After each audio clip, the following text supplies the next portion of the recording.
Hello and welcome to Soul in Balance, and in this video we will be going over Moon in Partner's 12th house and what it means when we have this deeply bonding, spiritual and also very healing aspect in SYNASTRY. Now what we really want to do is have a look at the 12th house person's area of life first up. So realistically, the 12th house of somebody's chart is where they can't see what's going on. It's kind of like the storage cabinet where they don't know what's in there. All people's traumas and unhealed issues, mental health, things like that are in the 12th house. It's also a very spiritual house, it's a collective unconscious, the cosmic womb. It's also, where we have like past life contracts, soul contracts, where things go to dissipate and end. It's like an end of a cycle. And what we're also dealing with here as well is like the house of fantasies, the house of ideals, and also where we have unmet needs, where our most deepest needs just never seem to be met in some kind of way. And it's also the house where we find escapism. So this can be substance abuse, love addiction, whatever it is, some form of escaping that we use to cope with whatever trauma or lack of coping skills that we might have. I also quickly want to say that I feel like the content regarding this aspect that I've seen on YouTube and on the internet is actually quite negative, and I feel like most people are taking a stab in the dark. Unless you're highly Neptunian, this placement is really hard to read, and from an outsider's perspective, which I don't want to bag out any astrologers, but they seem to just like take a stab in the dark and tend to just kind of look at the negative aspects. But like with every single aspect in astrology, there's a negative and a positive outcome, and it depends on the maturity of both people and what other aspects are going on in that synastry. Now with any 12th house synastry, we need to understand that it's really about holding something lightly, and what's meant to be will be. Like, you can't control it. It's like holding on to sand, because it will slip through your fingers, or trying to hold on to a fish. Like, you just have to just let it lightly sit in your hand. And also with these aspects, you really have to just trust and understand what's meant to be will be. And I think it really does require a lot of maturity and experiences and emotional healing to some degree of both parties to be able to see the beauty in this relationship. Now also with this aspect too, when these two people come together, it's a very deep bond straight away. And I feel that this is from the intent sharing, and this comes from feeling accepted, feeling that you can show your trauma or show your ugly, and it's a lot like, to some degree, like a therapist and client relationship. And I think this goes both ways. I don't think it's just the moon person that's helping the house person, like what a lot of astrologers say. I definitely feel like it goes both ways, because if we think about it, the 12th house is also very accepting and very healing, and so is the moon. They are very similar in this type of aspect. And I do also feel like immediately when they meet each other, it just feels like home. And that is what the moon is. Like, the moon is the home, the moon is the 4th house, and that's why there's this element of home when they first meet each other. And also what works part and parcel with this deep bonding is this, and bonding immediately, is this also deep understanding. I feel like both have similar wounding in some kind of way, or an understanding of each other's wounding. Like, they don't really have to explain the ins and outs. They just get it on a very psychic and emotional level. Like, they just feel each other. Even people that don't have, like, just say the house person, like the 12th house person, their moon might be you know, quite detached or quite cold or quite logical, they will still be able to connect to that moon person in a very deep, profound way, because it is the 12th house. The 12th house is a very sensitive house, just like all the water sign houses, like the 4th, the 8th, the 12th. And, you know, like I said, like I do feel like they've had similar experiences or similar kind of trauma, like growing up or in relationships and things like that. And just keep in mind as well, they're meeting each other in a very spiritual place. They can connect in a very spiritual place. So it's very ethereal, you know, like it's not necessarily about logic and, you know, trying to find the answers. It's just about feeling and understanding, you know. So, and both partners are very highly sensitive of each other's feelings. And again, like I just said before, even if the 12th house person or the moon person have placements, their moon placement isn't in the most sensitive sign, just because of this placement, it does make them more sensitive to each other, even having to mature in some kind of way to be able to, what would you say, not soothe the other, but because you feel them and what hurts them hurts you, it's like to some degree you change emotionally, you mature emotionally, or you grow emotionally, which is really, really beautiful. It's like this emotional evolving. This is where we have, you know, like this really psychic connection with each other. Like sometimes they don't even need to say anything, you know, the other partner just knows if something's wrong. They can just feel it or sense it, or, you know, like they might even, I don't know, it's hard to explain, but there's just this inner knowing of where each other are at.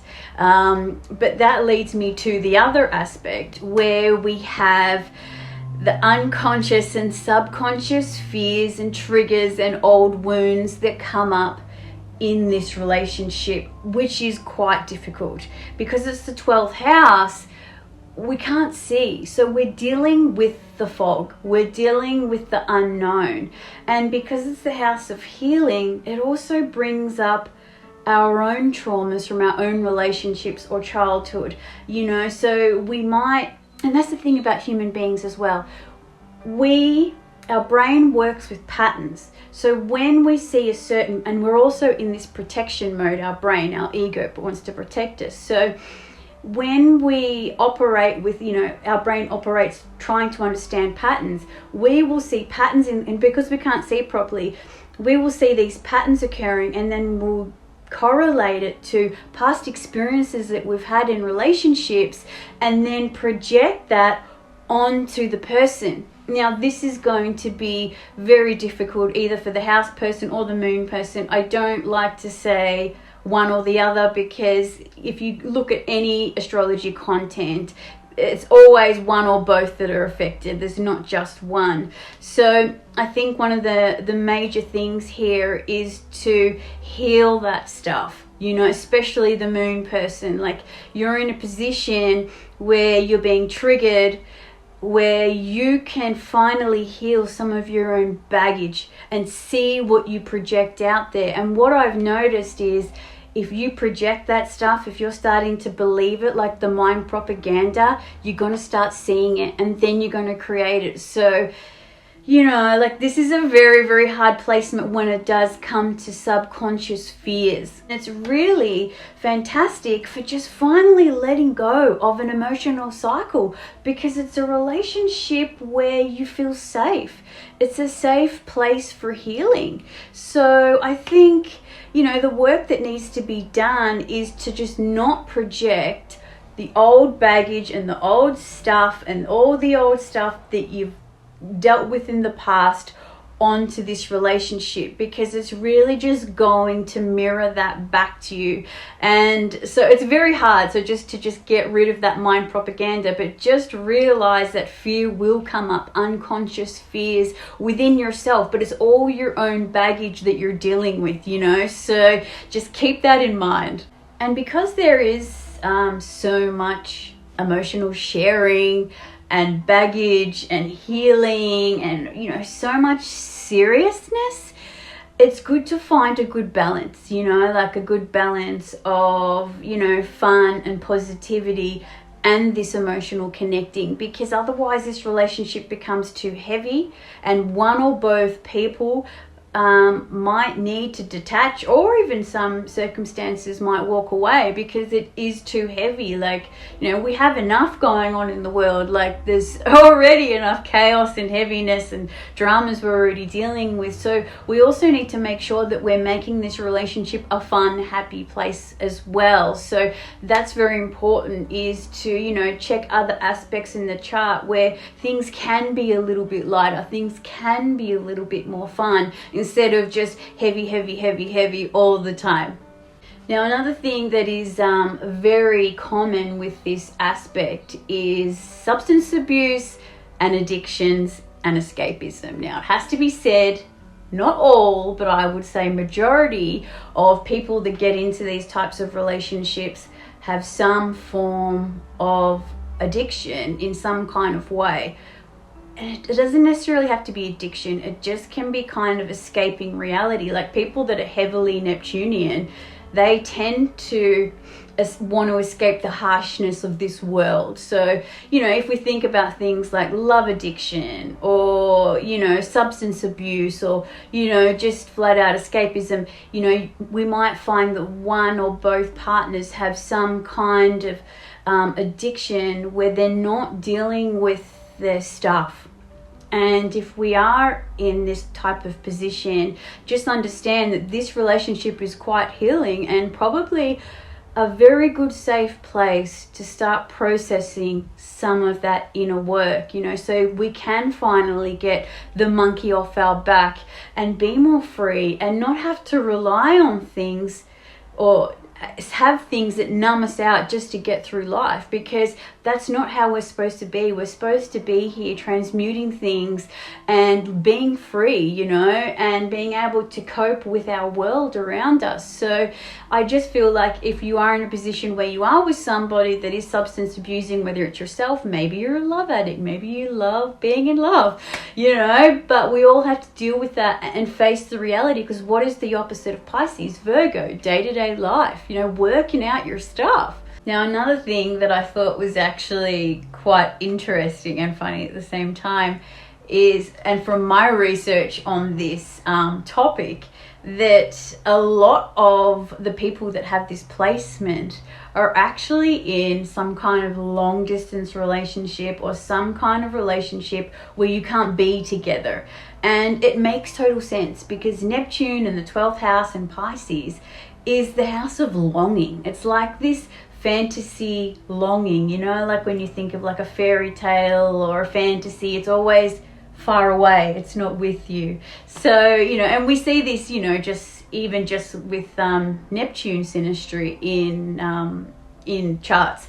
So, we do see this aspect having long distance relationships, or for some reason they can't be together because it's this fantasy and unmet need that's there, and you're just hoping to bridge that gap of reality. And another really beautiful thing is this person can be your sexual ideal. This person you can have sexual highs with, and it's very, I would say, emotional sex, if that's the right word. It's like you can have spiritual highs sexually with this person. They can be your sexual ideal or your sexual fantasy. So this is a place where there's a lot of trust and connection, where you can explore your needs and fantasies and desires in a very safe, loving place. And I would even say, that would create a deeper bond and, a more spiritual awakening within a couple, Kundalini awakenings and things like that. So that's also another thing to keep in mind. But then also the negative side is then we can also have sexual addiction, so just say the relationships not healthy and not working, we can see two people that can't separate, because there is that beautiful sexual connection. There is that side of the relationship that's very beautiful and very bonding and will be hard to break away from in that sense. It might be a lover that you never forget sexually, because the connection there was just very beautiful, you know. Like, it might not be the most rawest, roughest shag you've ever had, but it might be the most spiritually bonding and, you know, connecting in some kind of way, or, you know, something that always stays with you. You never know. It will depend how much Pluto and Mars stuff you've also got going on in the mix, because then you will just have this mind-blowing, raw sexual experiences, as well as the fantasy and emotional stuff going on. So, you know. So before I go into how to best navigate this aspect, I actually want to quickly talk about my current experiences with this that I am experiencing with someone right now. So my moon and Neptune is in his 12th house. So I'm already a Neptunian moon type person. And then his 4th house, which is, or his IC, which is the ruler, or the moon rules the IC, is in my 12th house. So we do both have this aspect, which can be a lot easier or it can be a lot harder, depending on both. But we do both have this aspect. And, you know, I can tell you, as soon as I met him, it was just very much this intense sharing, this need to just, well, for me anyway, just spew out all this stuff, you know, like within a couple of days, which I usually wouldn't do. And then straight after, there was like this intense fear, like what I was talking about, that this aspect brings up, you know, like that I was going to be left. And like I even said to him, like, oh my God, like, you're just going to leave me now. And he was just like, no, Alicia, like, what are you talking about, you know? And, you know, like, and it really does just bring up all these triggers and fears and these unhealed wounds. And like I said earlier, like, you know, like the brain and the ego works with patterns so it can protect itself. And then when, you know, like, and then I'm looking at these patterns and then I'm projecting these onto him, you know, and realizing that I have to work out my own stuff, and like realizing that I have trust issues, you know, like that I have this fear of abandonment and all this stuff that I need to work out. But he's also given me this like safe place to work these things out, you know. Like, it's going to sound strange, but to me, he's like this like comfy armchair or like a bed. It's like this very safe healing place to just work my shit out, you know, like. And look, I don't know, I've just seen a lot of changes in both of us emotionally since we both first started talking. And I think one of the most important things is that I've had to learn is to just ignore the mind propaganda, you know, like that it's not, like it's just all a projection. And what I've come to understand in an enlightenment sense since this relationship is that, you know how we have soul contracts with people that we love deeply that break us, you know, because we have past life trauma or parental trauma or patterning or just things that we've been conditioned to be that aren't who we really are or what our soul needs to break free of this lifetime. So we have soul contracts with people that hurt us deeply, so that breaks, that old pattern breaks. And, you know, we could have maybe one of these or a number of these type of relationships. And, you know, like, yes, we learn from them and we grow from them and we become better people from them. But then we don't really know where to go from that, you know, or how to put all the pieces back together.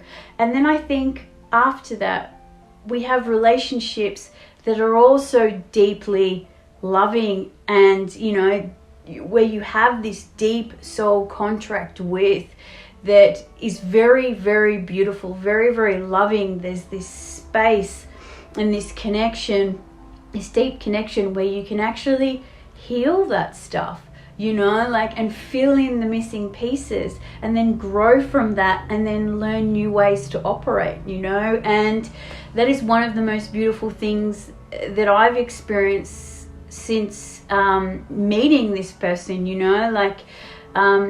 just that I have this safe place to be a better version of me, just bringing all these elements of myself and all this healing, together. And that's the best way I can explain it. But I definitely have always been one to believe that we have many soulmates, and that we come from love, we come from unconditional love, and we have all these contracts with people to help us get to where we need to go, so that's, just this experience on its own has been really, really beautiful. And I hope you can relate to this in some kind of way, that this has happened for you. And just to give you a little bit more information of what I'm currently dealing with in this dynamic, is that it's Venus retrograde. And this Venus retrograde is going back and forth over my Venus.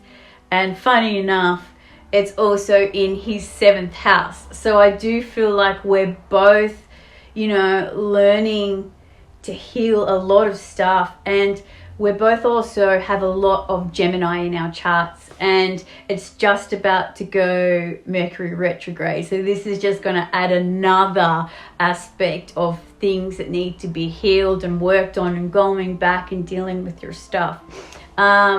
But yeah, all I can say realistically, it is just very, very beautiful. And this is coming from my own personal experiences at this time.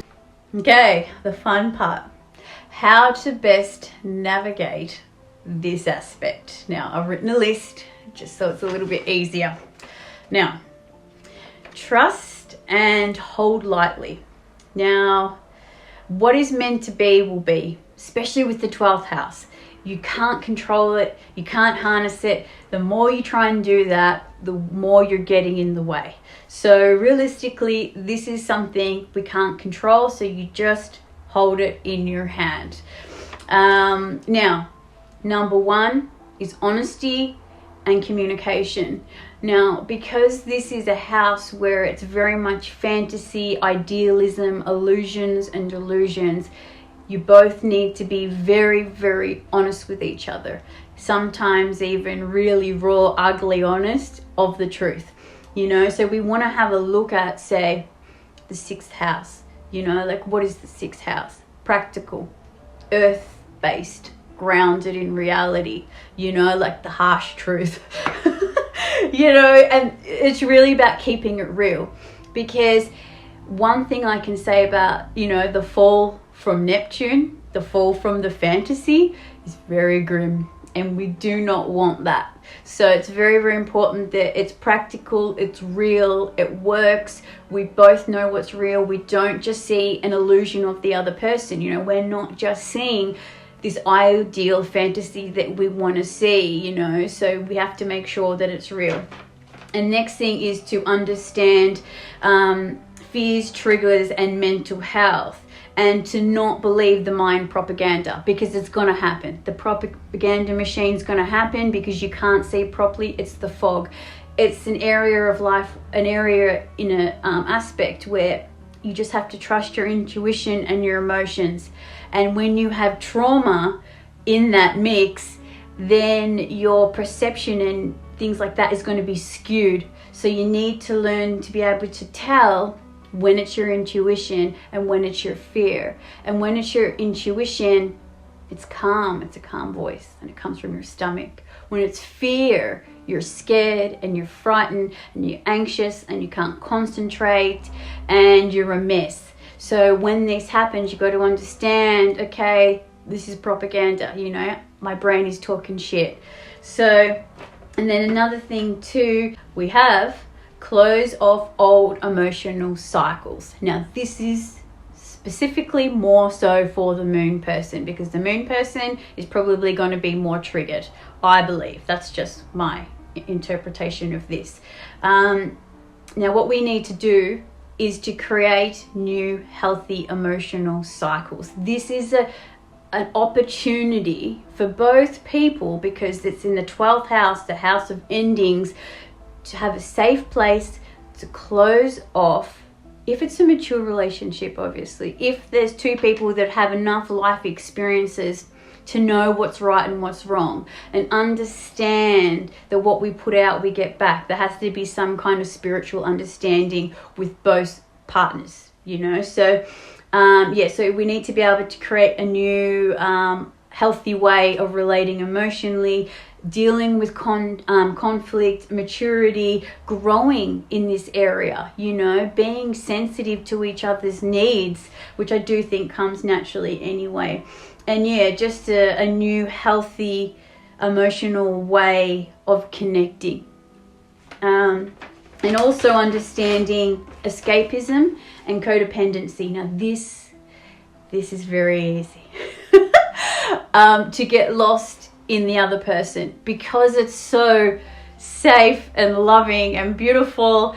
It's like this little cocoon, and because you're so connected as well, you can just kind of, you know, escape into that person and not want to deal with your own stuff, or, you know, like, and become more focused on their stuff and things like that, which is very, very easy. So that's why it's very important that both partners have their own lives and are still doing their own things and what they're passionate about. Because what happens when we stop seeing our friends, when we stop doing our hobbies, when we stop doing all these things and making one person our happiness, then when they're not making us happy like they used to in the beginning, we start blaming them for our unhappiness, when realistically it's our own fault for not doing all the things that made us happy before we met them. So we have to be careful of this, you know, like of this escapism thing.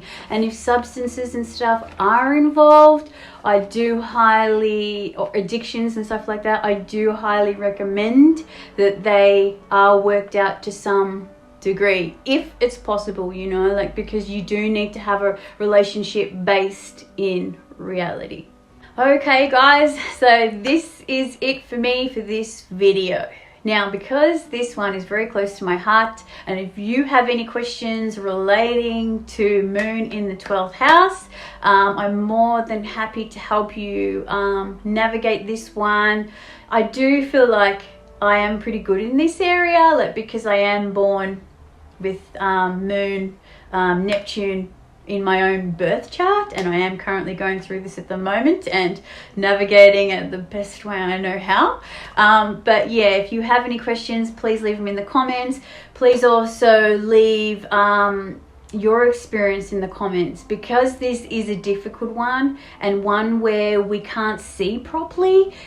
It really makes a difference being able to see other people's stories. And not just share your negative stuff, you know, like, share also the positive things, you know, because I do think that's very important. Like, we do live in a world of law of attraction. So if we're, you know, like, just posting negative stuff, like, it just further adds that to our own lives and other people's. So anyway guys, that is it for me. I hope this situation or aspect is a really beautiful one, and one where you find yourself and heal a lot of deep stuff that maybe you didn't realize you had, or it was time for it to go. But anyway guys, I hope you enjoy the video. Bye.